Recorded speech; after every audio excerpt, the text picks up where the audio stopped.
Hi, welcome back to my YouTube channel. ඔන්න අද අපි ගමනක් යන්න හදන්නේ. මම ඔයාලවත් එක්කන් යනවා මාත් එක්ක බලමු අපි කොහෙද යන්නේ කියලා. ඉස්සෙල්ලාම අපි කොට්ටාව highway entrance එකෙන් අපි ඇතුල් වෙනවා. ඊට පස්සේ highway එකේ ටිකටම අපි යනවා. ඔයගොල්ලෝ මාත් එක්ක ඉන්න කොහෙද යන්නේ බලන්න. exit වෙලා මත්තලින් බඩගින්නක් ආවා. පුංචි රොටියක් කෑවා. මේ වෙලාවට රොටියත් එක්ක අනිවාර්යයෙන්ම තියෙන ඕන දෙයක් තමයි plain tea එක. ඒ වගේම රොටිය කාලා ඉවර වෙලා මෙන්න මේ වගේ ප්ලේන් ටියක් බිව්වා. ප්ලේන් ටිය බීලා ඔන්න දැන් අපි ආයි පටන් ගත්ත අපේ ගමන යන්න. ඔන්න ආවා අපි මෙතන නෙමෙයි අපි කියන්නේ අපේ මම ආපු තැන මේ තියෙන්නේ අපි අද නවතින තැන. ඒ කියන්නේ අද රෑ අපි ගත කරන්නේ මෙහි හරිම ලස්සනයි මාරම view එකක් තියෙන ලස්සන ගෙස්ට් හවුස් එකකට අපි ආවේ. මේ විලා එක ග්‍රීන් කී විලා එක. මේක තියෙන තනමල් විල. පූල් එකක් තියෙනවා, ලස්සන ගාඩන් එකක් තියෙනවා, ඒ වගේම එයා කන්ඩිෂන් රූම්ස් තියෙනවා. ඉතින් ෆැමිලි එකකට ඩේ අවුට් එකක් යන්න පුළුවන් ලස්සනම තැනක් තමයි මේ ග්‍රීන් කී කියන විලා එක.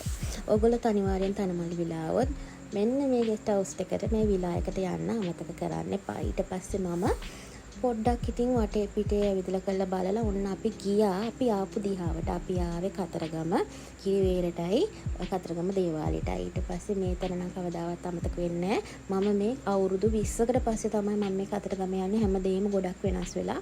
පොඩි කාලේ කතරගම ආවට පස්සේ මම ගියේම නැහැ. ඉතින් පොඩි කාලේ වගේම අමතක කරේ නෑ. පොඩි අරගෙන අපි මාළුන්ට දාන්න. ඔන්න බලන්නකො මේක හැබැයි එදා නම් ගොඩක් ක්‍රවුඩ් එක හිටියා. සාමාන්‍ය ක්‍රවුඩ් එකක් හිටියා. අපි මැණික් ගගේ නාන්න හිතාගෙනම තමයි ආවේ. ඉතින් මැණික් ගගේ නාන්න කලින් පොරි ටික අරගෙන ගියා මාළුන්ට දාන්න. මාළු ගොඩාක් ඉන්න. කියන්නේ පොඩි මාළු නෙමෙයි ලොකු මාළු. තඩි සයිස් මාළු ගොඩාක් හිටියා. ඉතින් ඉස්සෙල්ලාම අපේ බබාලටත් ඕන වුණා පොරි දාන්න. ඒක යාලට නිව් එක්ස්පීරියන්ස් එකක් වුණා. ෆස්ට් ටයිම් යාලා ගියේ. ඉතින් ඒ වගේම මාත් මාර මාසයි අපි නුවර ගියත් අනිවාර්යයෙන්ම මාළුන්ට පොරි දානනේ වගේ මේකෙත් මැණික් ගඟට පොරි දාලා ඒ මාළු ඒවා කන දිහා බලලා අර මමත් සතුටු වුණා. ඔය විදිහට දාලා ඉවර වෙලා ඊළඟට ඉතින් මැණික් ගඟෙන් නාලා කිරිවෙහෙරටයි දේවාලෙටයි යන්න තමයි ඉන්නේ. පොරි දාලා ඉවර වෙලා ඊළඟට අපි ගිහින් මැණික් ගඟට නානවා. මෙන්න ඒ අපේ අම්මා නාන්න පටන් අරන් hina වෙන්න එපා. බාල්දිය නානවා කියලා නාලා ඉවර වෙලා මගේ ඇඳුමත් ඇඳගෙන රිච් චෙක් කරලා ඊට පස්සේ ඔන්න අපි යනවා කිරිවෙහෙරට. බලන්නකො ලස්සන මාරම ලස්සනයි. රැයට මාරම ලස්සනයි. ඊට පස්සේ ගියාට පස්සේ ඉස්සරහ තියෙනවා මල් කඩ.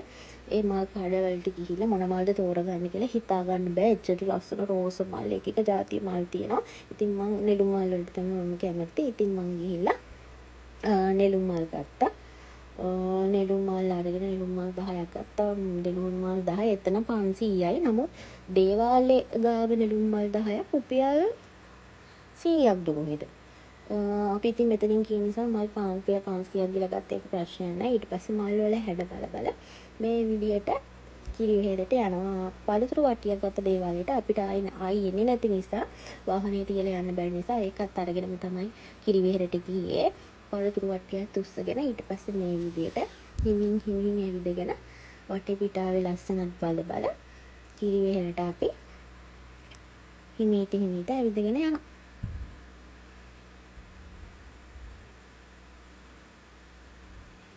ඊට පස්සේ බලන්න කිරිවෙහෙරට අපි ගියා. මාරම ලස්සනයි. මට මේක මාරම එක්ස්පීරියන්ස් එකක් වුණේ. මොකද මම අවුරුදු 20කට පස්සේ යනවා. මොකද මම අවුරුදු 20කට කලින් දැක්ක දේවල් නෙමෙයි මම අද දකින්නේ. ගොඩාක් හැමදේම වෙනස් වෙලා ගොඩක් දිනු වෙලා.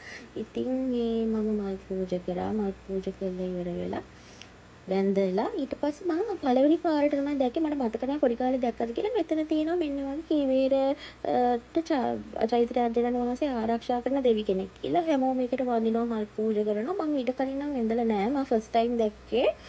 අපේ අම්මා කිව්වා මේ ඒ කිරිවෙහෙර ආරක්ෂා කරන මෙතන විස්තර තිබුණා. ඉතින් ඒකත් වැඳලා මෙහෙම එළියට බැස්ස අපි දේවාලෙට යන්න. මෙන්න අපිට යාළුවෙක් හම්බුණා. එයාටත් හායි කියාගෙන වැලි පාර දිගේ ඇවිදගෙන හිමීට ටිකක් දුර යන්න තියෙනවා. ඉතින් හිමීට ඇවිදගෙන දේවාලෙට මේ විදිහට තමයි ගියේ. මේ හරියනම් මල් තිබුණ ලාභෙට ඊට පස්සේ අපිට ඇත්තටම කතරගම දේවාලයේ මහදේවාලයට මට පූජාවට්ටිය දෙන්න වුණා සෙනග නිසා. නමුත් අපි එතනින් එළියේ තියෙන දේවාලයට තමයි පූජාවට්ටිය පූජා කරේ. ඊට පස්සේ එන ගමන් එළියේ අලි 4 දෙනෙක් විතර හිටියා මට මතක විදියට. ඒ හිටපු අපි මේ පළතුරු දීලා ඊට පස්සේ අපි පිටත් වුණා. මේ යන ගමන් අපිට රෑ වෙලා බඩගිනින්. ඊට පස්සේ අපි ගියා කෑම කන්න කඩේකට. මේ තියෙන අපි කන්න ගිය කඩේ. මේකත් ඒ හරියම තමයි තියෙන්නේ. ලොකු ආසාවක් තිබුණා වැව් මාළු කන්න. මොකද මම අවුරුදු ගානකින් එක කාලත් නෑ. දේවාලෙටත් ගිහින් ඉවර නිසා. ඉතින් ඊට පස්සේ වැව් මාළු කන්න ආසාවක් ආපු නිසා වැව් මාළුත් එක්ක කෑම එකක් ගත්තා. මේ තියෙන මගේ කෑම එක. කෙලගිලින්න එපා. මේ තියෙන මගේ කෑම එක. මුළු පිඟානම ඉවර වෙනකන් කෑවා. හොඳට බණ්ඩි පීරෙන්න කෑවා. කාලේ ඉවර වෙලා අපි ගෙදර ගියා. ගෙදර නෙමෙයි ගෙස්ට් හවුස් එකට ගියා. මේ පහුවෙන්දා මම මේ ඔයගොල්ලන්ට කියන්නේ උදේ පාන්දර මේ උදේ 7ට විතර ඇති. නැගිටලා ඇවිල්ලා ඔයාලට මම විස්තර කරනවා මේ එතන තියෙන ලස්සන. ඒ ලස්සන තමයි මම ඔයාලට විස්තර කරන්නේ. ඒ ෆීලිං කියන්න බෑ. මාරම ලස්සන මොනරු ඉන්න ගොඩක්. ඊට පස්සේ මේ හොන්චිලාව එළිය බැඳලා තිබුණා. ඒකත් පැදලා ඔන්න යාළුවෙක් ඇවිල්ලා තිබුණා මාව හම්බ වෙන්න. එයාවත් බලන්න ගියා මොනරේ. එකෙක් නෙමෙයි ගොඩක් හිටියා. මං ඉතින් මෙයාව බැලුවා. ඔයගොල්ලන්ට පෙන්නන්නේ. ඊට පස්සේ මේ තියෙන ඔන්චිලාවත් පැදලා ඊට පස්සේ පූල් එකේ නාලා කට්ටියත් එක්ක උදේම දැන් අපි ඊළඟ ගමන යන්න පටන් ගන්න. ඊළඟ ගමන මොකද්ද කියලා ඊළඟ ලොක් එකෙන් බලමු. එහෙනම් බයි.